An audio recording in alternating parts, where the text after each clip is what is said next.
Bersama saya Fatihah Syakira dalam rentasan berita edisi 879. Antara paparan utama. Mengapa darurat perlu ditamatkan? Budak Kelantan penghantar food panda itu wujud. Fitnah yang kembali kepada tuannya. Benang basah tak mungkin ditegakkan.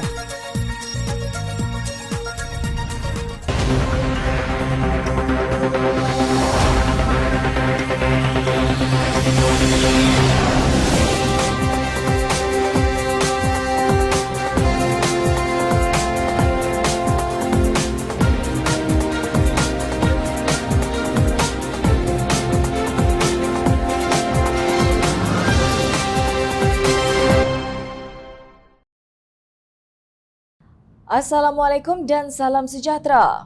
Pengerusi Jawatan Kuasa Rayuan Penamatan Proklamasi Darurat, Khalid Abdul Samad bertegas dengan kenyataannya bahawa pengisytiharan darurat memudaratkan negara. Beliau merujuk kepada tindakan Kerajaan Perikatan Nasional menggunakan Akta Darurat untuk mengeluarkan wang dari Kumpulan Wang Amanah Negara KWAN bagi membiayai pembelian dan pengurusan vaksin sebagai bukti jelas bahawa pengisytiharan darurat akan memudaratkan negara. Perintah darurat telah digunakan untuk membolehkan dana ini digunakan, dakwa Ahli Parlimen Pakatan Harapan Shah Alam itu. Menurut beliau, belanjawan 2021 yang memperuntukkan sebanyak 3 bilion ringgit untuk pembiayaan pembelian dan penyelenggaraan vaksin sudah mencukupi bagi kegunaan tersebut, melainkan dana itu tidak digunakan sebetulnya. Angka yang telah diumumkan sekarang telah meningkat dengan mendadak berbanding apa yang telah diumumkan ketika belanjawan 2021 kerana salah guna mengelalui perwataan Ordinan Darurat yang telah dikuatkuasakan pada 14 April 2021. Apa yang berlaku ini amat membimbangkan. Tanpa sidang Parlimen, pihak manakah yang boleh mempersoalkan apakah perbelanjaan yang telah dibuat dari belanjawan 2021 akan berjalan dengan telus? Tegasnya dalam kenyataan seperti dipetik Malaysia Deadline. Khalid juga mempersoalkan apakah yang akan berlaku kepada dana yang akan diambil dari KWAN ini apabila sistem demokrasi berparlimen tidak berfungsi sewajarnya melalui perintah darurat ini. Beliau juga bertanya pihak manakah yang boleh memastikan dana KWAN ini benar-benar digunakan untuk pembelian dan pengurusan vaksin. Sehubungan dengan itu, beliau menegaskan pihak jawatan kuasa tamat darurat merafak sembah kepada Duli Yang Maha Mulia yang di-Pertuan Agong agar menarik balik perintah darurat sebelum banyak lagi kerosakan dibuat oleh Kerajaan Perikatan Nasional dan Barisan Nasional ini. Sebelum ini, Khalid mengumpamakan Presiden PAS, Datuk Seri Hadi Awang seperti kisah The Emperor New Clothes dalam dongeng Inggeris. Ia sebuah dongeng mengenai seorang maharaja yang terlalu asyik dengan pakaian cantik dan fashion terbaru sehingga terpedaya untuk memperagakan baju tenunan benang ajaib yang kononnya hanya dapat dilihat oleh golongan bijaksana. Sementara itu, golongan bodoh tidak dapat melihat baju tersebut. Sedangkan pada hakikatnya sang maharaja berada dalam keadaan bogel. Mungkin begitulah keadaannya seseorang yang dianggap ilmuwan dan ulama taraf dunia selepas menghasilkan tulisan dan kupasan yang turut disertakan ayat Al-Quran dan hadis, ujar Khalid dalam tulisannya di Malaysia Deadline. Terdahulu, Hadi dalam tulisannya yang diterbitkan di Halakah Daily menyifatkan mereka yang mahu darurat ditamatkan sebagai golongan pelampau politik sehingga melupakan nyawa manusia demi mencapai agenda politik mereka.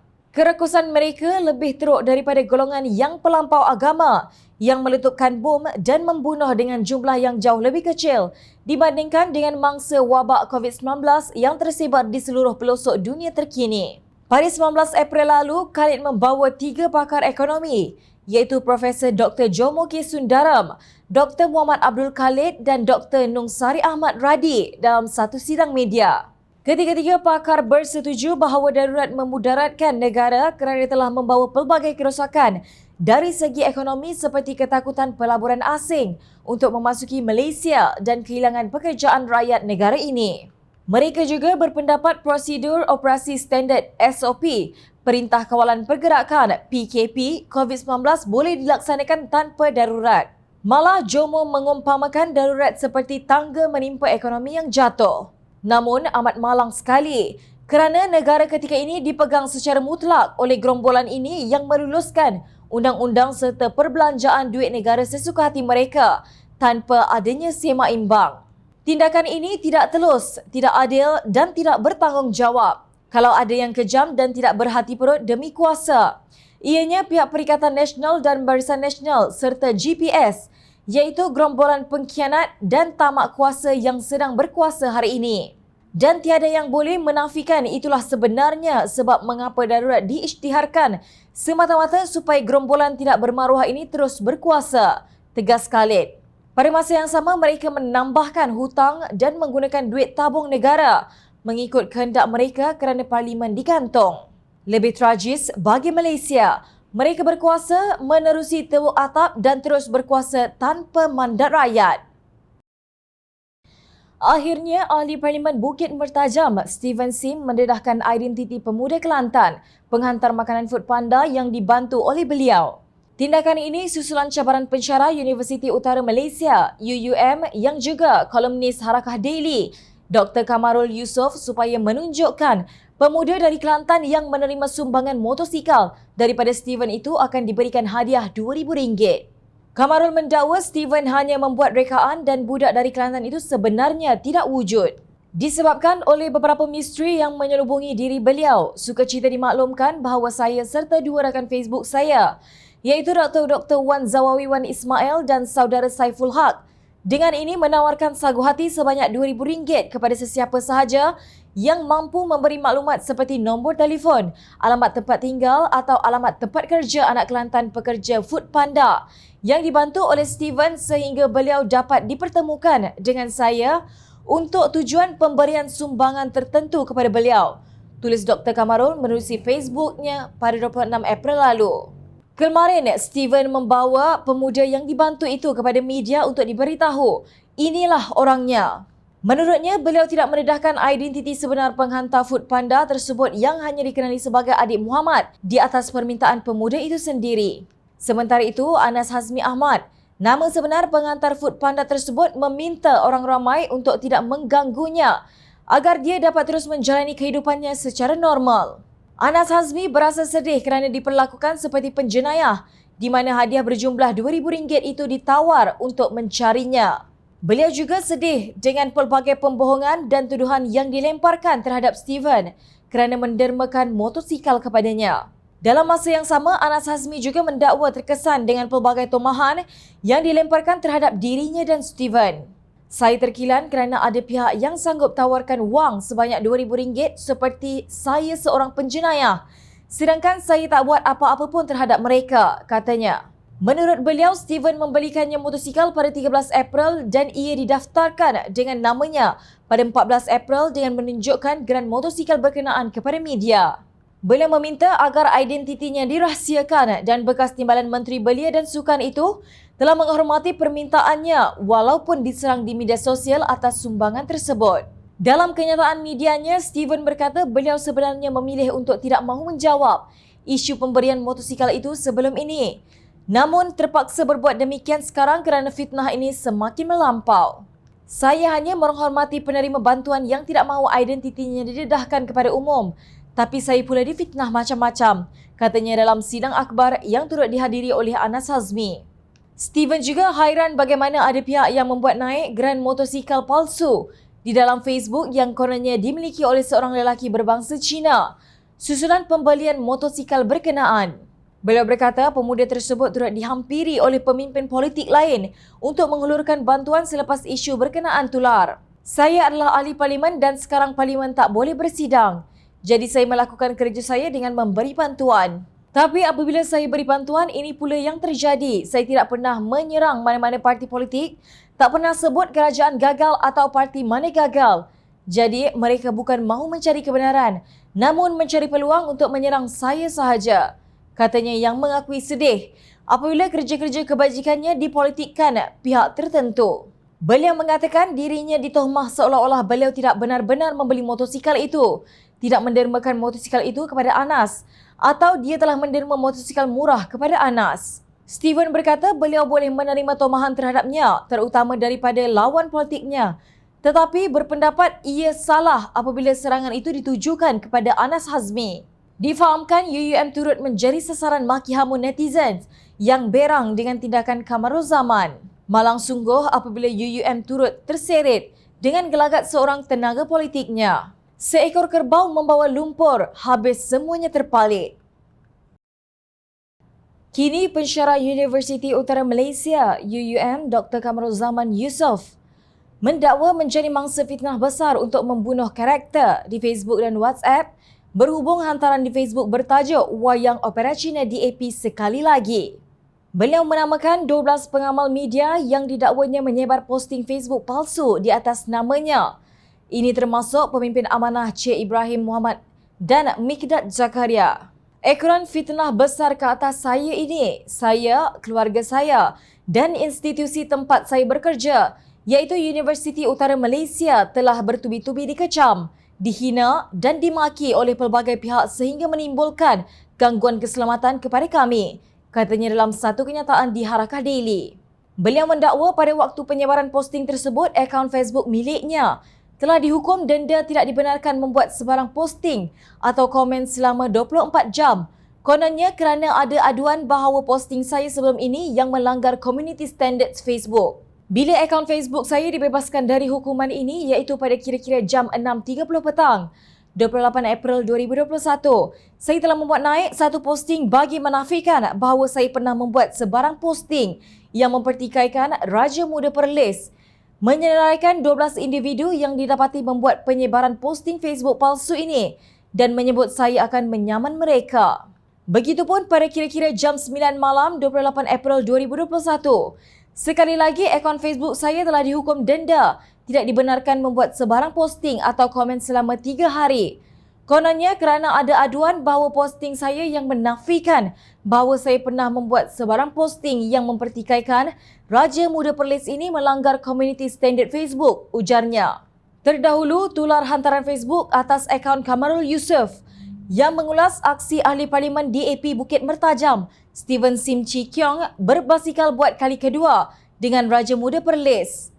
Tuanku Said Faizuddin Putra Jamalul Lail dalam menyerahkan bantuan kepada asnaf di sekitar negeri itu. Hantaran tersebut menyatakan, sebelum ini wayang tentang pembelian motosikal yang tak wujud sekarang, wayang kononnya berbasikal dengan Raja Muda Perlis. Lelaki dalam gambar bertopeng sepanjang masa dan tiada bukti itu merupakan Raja Muda Perlis. Satu kebiadaban DAP terhadap institusi Raja-Raja Melayu. Susulan itu, Naib Pengurusi DAP Kedah, Zul Hazmi Sharif, memuat naik satu hantaran bagi memberi panduan kepada mana-mana pihak yang mahu membuat laporan polis ke atas nama Kamarul Yusof atas dakwaan membuat hantaran yang mempertikaikan Raja Muda Perlis di bawah Seksyen 298A dan Seksyen 504 Kanun Kesiksaan serta Seksyen 233 Akta Suruhanjaya Komunikasi dan Multimedia Malaysia 1988 Akta 589. Tindakan ini diikuti oleh Ketua Amanah Bahagian Ledang, Azhar Ismail yang memuat naik satu hantaran di Facebook memaklumkan telah membuat laporan polis berdasarkan panduan yang diberi oleh Zul Hazmi selain berkongsi hantaran pegum tersebut.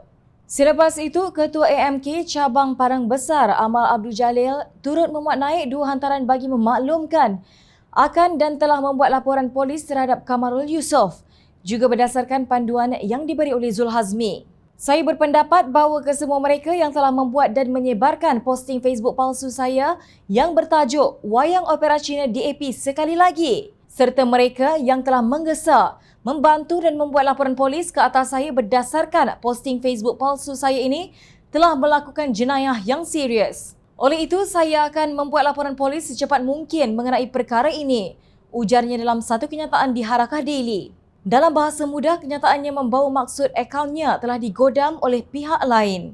Semua akses ke Facebook memang akan direkod sama ada secara IP address, geolocation dan login ID, jelas sumber seorang pakar yang berkecimpung dalam bidang security teknologi maklumat kepada Jom Channel. Menurut beliau, identiti penggodam tidak akan terlepas daripada dikenal pasti.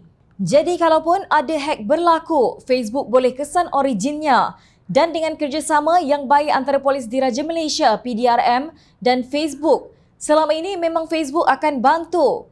Tambah lagi kalau ada melibatkan kes saman, fitnah atau jenayah. Ya, ini kes besar, tegas beliau.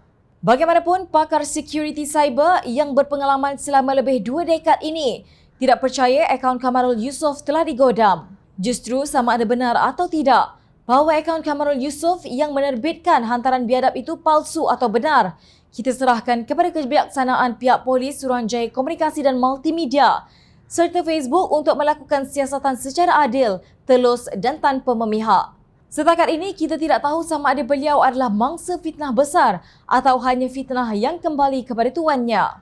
Anda fikirlah siapakah yang ada kepentingan untuk mencalarkan imej pemimpin Pakatan Harapan kecuali mereka yang menyokong kerajaan tepuk atap ini. Timbalan Pesuruhjaya 3 PAS Selangor, Dr. Muhammad Fuad Muhammad Saleh mempersoalkan motif di sebalik tindakan pihak tertentu mendesak kerajaan membuka parlimen serta membatalkan pengisytiharan darurat. Masalahnya untuk apa? Itu persoalan paling besar.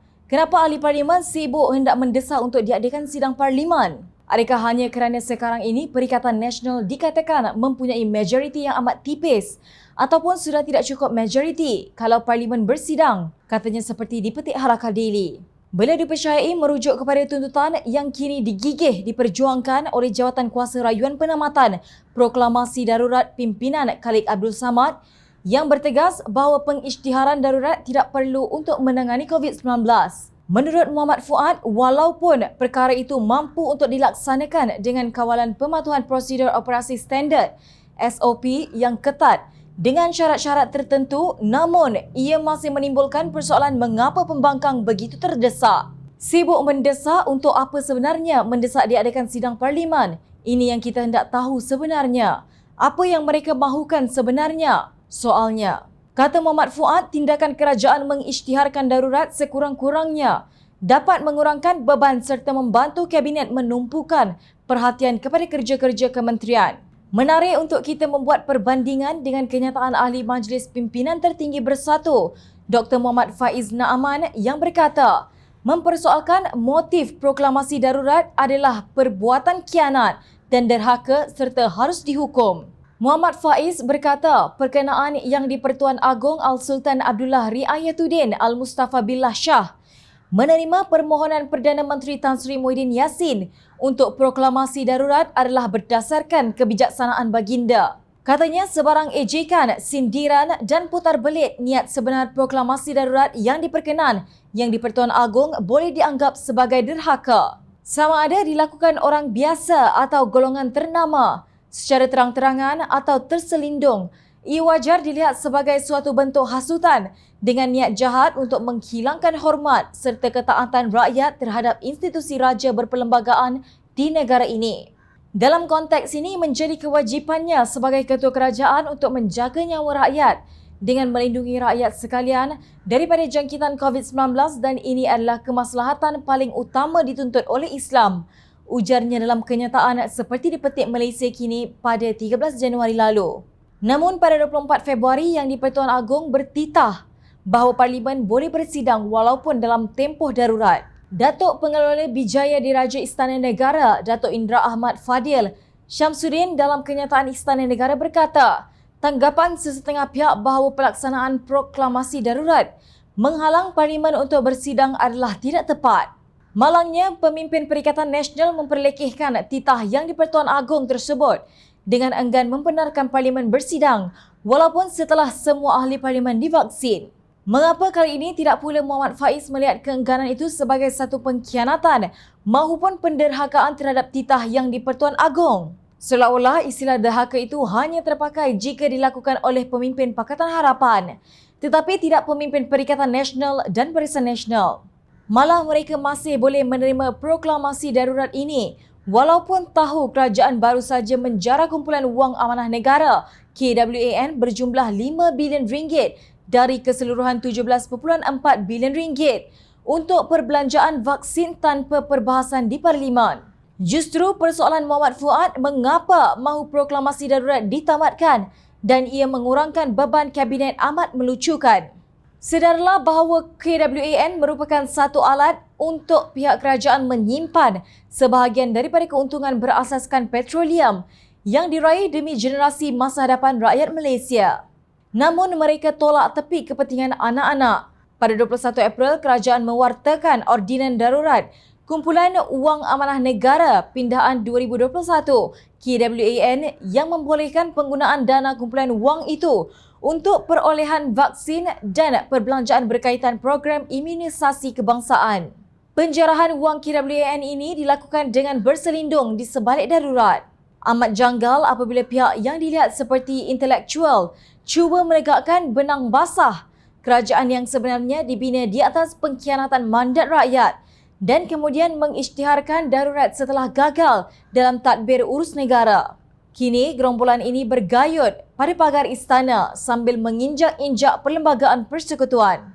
Kata pemikir politik tersohor Ibn Khaldun, negara mengalami kehancuran apabila generasinya tenggelam dalam kemewahan, ketakutan dan kehilangan makna kehormatan, keperwiraan serta keberanian.